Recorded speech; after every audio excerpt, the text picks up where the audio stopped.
इस नाम के बिना इस कलयुग में कोई पार नहीं हो सकता।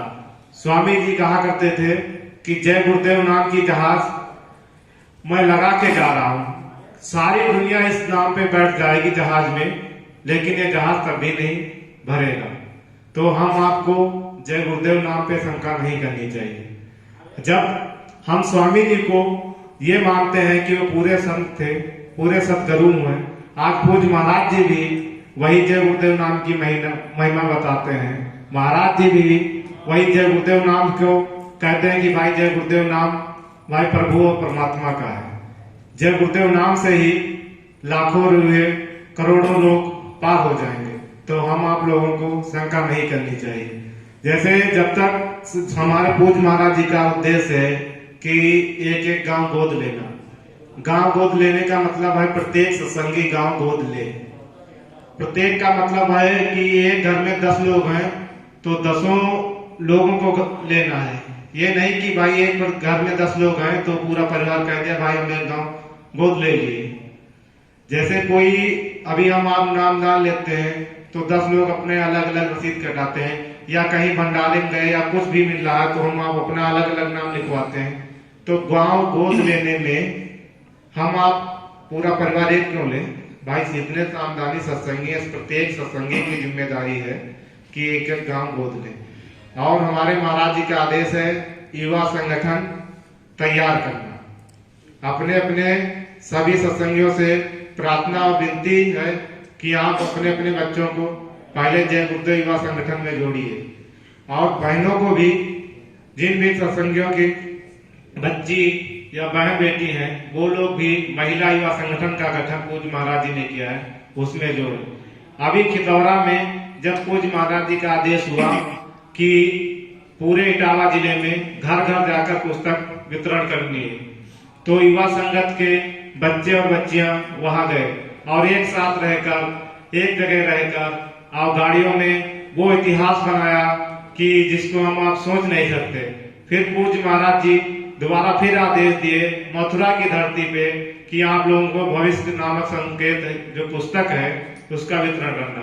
करीब करीब तो 250 बहन और भाई लोग वहां मथुरा में 15 दिन के अंदर पूरे मथुरा में घर घर जाकर पुस्तक वितरण किया। तो ये भी एक अपने आप में एक अच्छा रिकॉर्ड रहा कि भाई बहन एक साथ रहे। पता नहीं, हम ऐसे तो नहीं जानते, लोग अपने लड़के पे, अपने पड़ोसी पे विश्वास नहीं करते हैं कि भाई हाँ हम अपनी बेटी भेज देंगे, अपनी बहन भेज देंगे आपके। लेकिन वहां पे महाराज जी के दरबार में महाराज जी ने अपने विश्वास में बुलाया तो लोगों ने एक आवाज में अपनी बहन बेटियों को वहां भेज दिया कि जाओ और आप हमारे गुरु महाराज का, जो पूज्य महाराज जी का आदेश है, उसका पालन करो।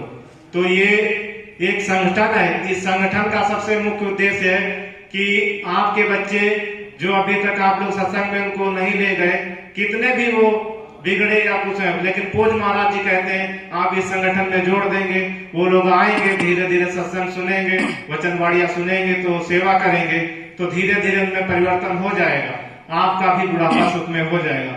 मैंने बहुत से सत्संगियों को देखा कि वो अपना सारा जीवन संगत में लगा दिए, लेकिन उन्हीं के बच्चे आज उनका कहना नहीं मान रहे। कहना क्यों नहीं मान रहे? वो लोग ये सोचे कि हम तो अपना जीवन संगत में लगा रहे हैं, लेकिन हमारे बच्चे का भविष्य बेकार हो रहा है। यह संस्था में नहीं ले जाएंगे, हम पढ़ाई लिखाई कराएंगे तो हमारा बच्चा नौकरी लग जाएगी तो पैसा कमाएगा। लेकिन वही गलत खान पान की वजह से जब उनका बच्चा बिगड़ जाता है तब वहां गुरु दरबार में जाके लोग रोते हैं कि हे मालिक हमसे क्या गलती हो गई, मेरा बच्चा मेरी बात नहीं सुन रहा। तो सबसे पहले तो हम सत्संगियों को ये ध्यान, इस संगठन में अपने बच्चों को लाया करें, और जहां भी सत्संग हो, पूज्य महाराज जी का आदेश तो यही है कि भाई सत्संग है तो वहां अपने अपने बच्चों को साथ में ले जाए। भाई बच्चों में संस्कार जो है पढ़ाई लिखाई से नहीं पढ़ते हैं, एमए बीए की डिग्री से कोई संस्कार नहीं पढ़ते हैं। यदि एमए बीए डिग्री से संस्कार पढ़ने लगते तो आज संसार में इतने अनाथालय खोलने की जरूरत नहीं थी। तो संस्कार कहाँ पढ़ेंगे? संत महात्माओं के सत्संग में। सत्संग वो होता है जहां पे पूरे संत सतगुरु सत्संग देते हैं। ऐसे तो सत्संग तो जगह जगह हो रहा है, लोग ढोल हारमोनिया लेके, बाल दाढ़ी बढ़ा के, कपड़ा रंग के बैठ गए, सत्संग दे रहे हैं, लेकिन आप लोगों को पता है कि जय गुरुदेव नाम के अलावा इस धरती पे, इस संसार में कोई जो दूसरा नाम नहीं जो आप लोगों को इस भव सागर से पार कर सके।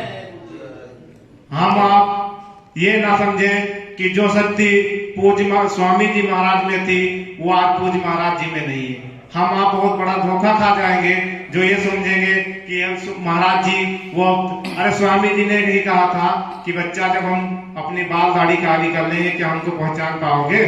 आज वही सत्संगी लोग शंका कर रहे हैं, अरे ये कहाँ स्वामी जी और कहाँ ये महाराज जी। अरे आप उनको परखो और देखो कि वही अवतार हैं पूज्य महाराज जी हमारे, और कोई नहीं, हमारे गुरु महाराज जी हैं। तो हम आप लोगों को पूर्ण महाराज जी पे विश्वास रखना चाहिए। भाई इतनी बड़ी संस्था, इतनी बड़ी देख रेख, इस संस्था की देख रेख कर रहे हैं, हम आप एक घर नहीं चला सकते, वो इतनी बड़ी संस्था की देख रेख कर रहे हैं, तो हम आप लोगों को उनको सोचना चाहिए। पूज्य महाराज जी ने बताया कि आगे समय बहुत खराब है, भविष्य हम आप भविष्य नहीं देख रहे, लेकिन पूज्य महाराज जी ने कहा कि आप लोग गांव गोद ले लीजिए और जितना जल्दी हो सके कि हमारे स्वामी जी की वचनवाणियों की पुस्तक भविष्य का संकेत नामक पुस्तक है, उसको घर घर तक पहुंचा दीजिए, क्योंकि अब समय बहुत खराब आ रहा है। कोई ये ना कहने पाए कि हमें कोई बताने वाला नहीं था कि हम भी शाकाहारी हो जाते, तो दोष किस पे लगेगा? हम आप पे लगेगा, क्योंकि हमारी आपकी एक मात्र ऐसी संस्था है इस भारतवर्ष में जो लोगों को बिना कोई स्वार्थ या किसी भाव से उनको शाकाहारी बनाती है। नहीं तो लोग शाकाहारी का कोई प्रचार ही नहीं, बस दान दक्षिणा के चक्कर में पड़े हुए हैं। लेकिन जय गुरुदेव संस्था इस दुनिया में एक ऐसी संस्था है जो लोगों से हाथ जोड़ के अपील करती है कि आप अंडा मांस मछली का सेवन ना करें, आगे भयंकर बीमारियां आ रही हैं। पूज्य महाराज जी बताए कि ये कोरोना तो अभी थोड़ा सा नमूना है, आगे इससे भयंकर वायरस फैलेगा जिसकी कोई कल्पना नहीं कर सकता है। आगे तो हाहाकार मचने वाला है। स्वामी जी ने कहा कि भाई, जैसे स्वामी जी ने बहुत पहले कहा था लोगों से कि अपने अपने बच्चों को एक अपना बच्चा हमें दे दो, तो आपका परिवार भी सुख रहेगा और हमारे संस्था में आपका इतिहास भी बन जाएगा। लेकिन उस समय लोगों ने नहीं सुना स्वामी जी का। आज पूज्य महाराज जी भी वही अपील वही लोगों से कह रहे हैं, अरे भाई अपने अपने बच्चों को इस संस्था में जोड़ दीजिए, इस संगठन में दे दीजिए, आपके बच्चे सुधर जाएंगे, आपका बड़ा बुढ़ापा सुखने हो जाएगा। पूज्य महाराज जी का उपदेश युवा संगठन का इसलिए बनाना पड़ा क्योंकि आगे आने वाले समय में वक्ताओं की कमी है।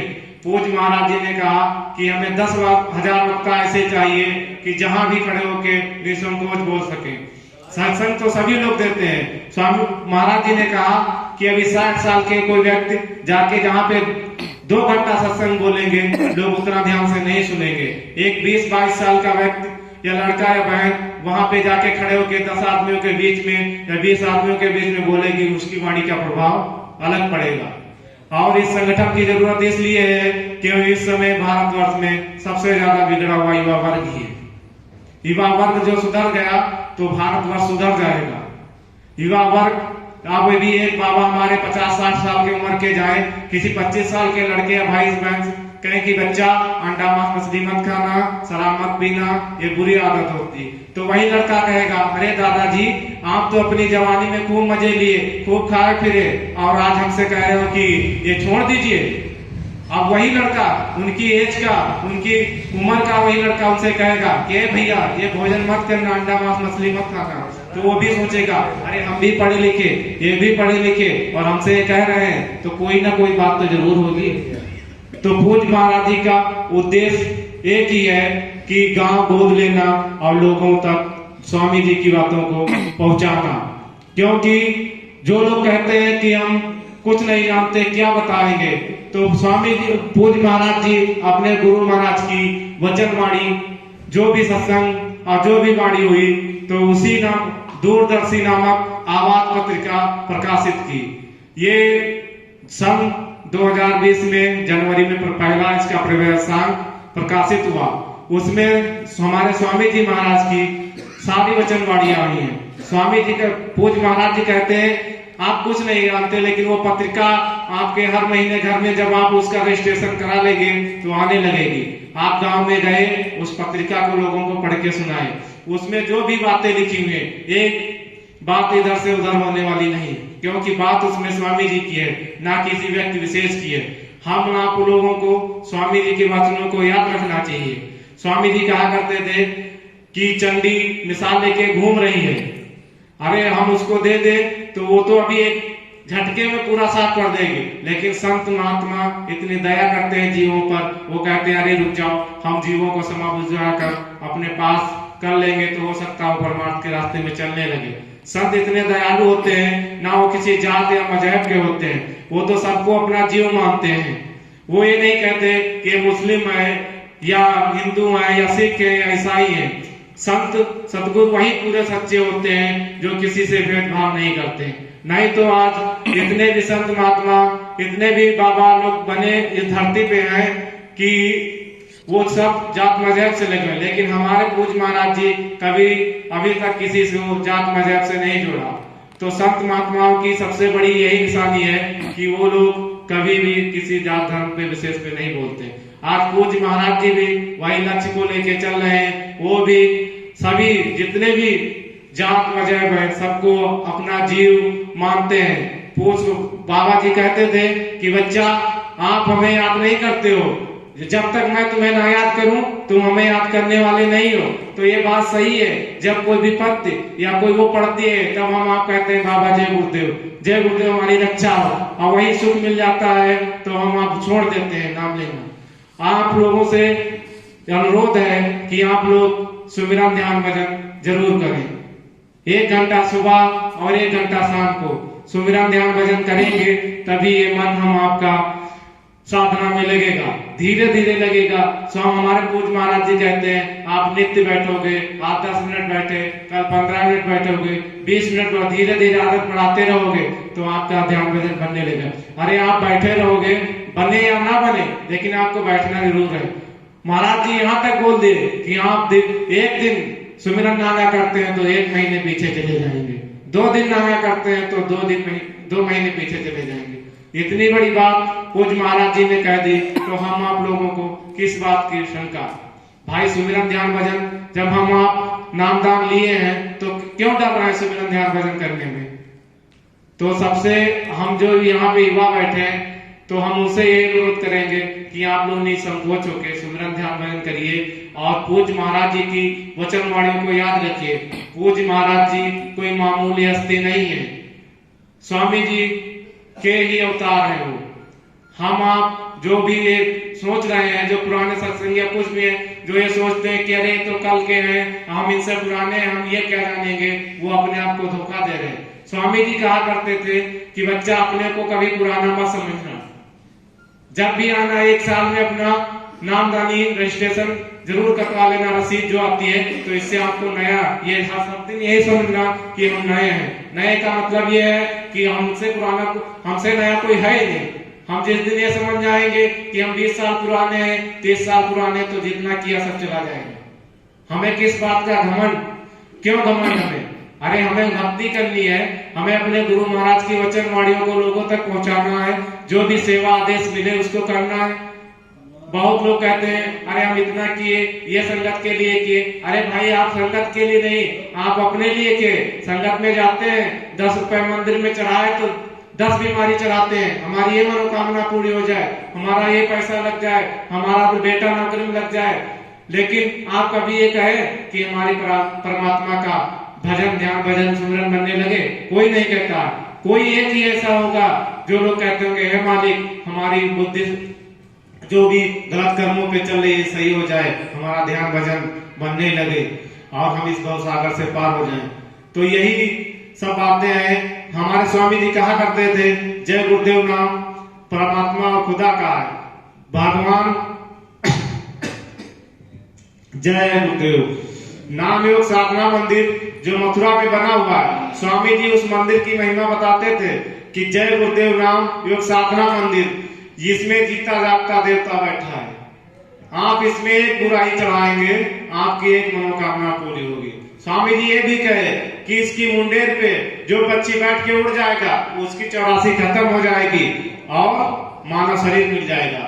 अब आप यही मंदिर इतनी बड़ी विशेषता कहीं नहीं देखे होंगे, फिर हम आप गफलत में क्यों पड़े हैं, क्यों हम जाए कहीं, जब हमारे साथ पूज्य महाराज जी और स्वामी जी महाराज ये सब बातें कह रहे हैं, तो हमें इधर उधर कहीं जाने की किसी बातों पे दुनियादारी की मतलब भी नहीं है। और युवा संगठन का गठन इसलिए हुआ कि 2016 में जब गठन हुआ इसका तो लोग हंस रहे थे, अरे ये युवा संगठन क्या करेगी भाई, बहुत सी संगतें बनी, बहुत सी टीमें बनी, चली गई। इलाहाबाद में स्वामी जी के जमाने में टाइम में एक छात्र संगत चला करती थी, लेकिन स्वामी जी का जब शरीर छोड़े तो उस समय सात संगत भटक गई इधर उधर। उसके बाद में भाई कहने लगे भाई सारी सेवाएं, ये बच्चे अदर अदर जिले से पूरे भारतवर्ष में पढ़ते हैं, अब इनको एक पास कैसे लाया जाए। ऐसे तो जिले में आते हैं, अपना सेवा करते हैं और चले जाते हैं, कोई इनको जानता भी नहीं है। और ये क्या बताएंगे लोगों को भाई, जैसे सत्संगी लोग हैं, ये बच्चे सारे मिलके एक टीम में काम करेंगे तो इनका भी मन लगेगा।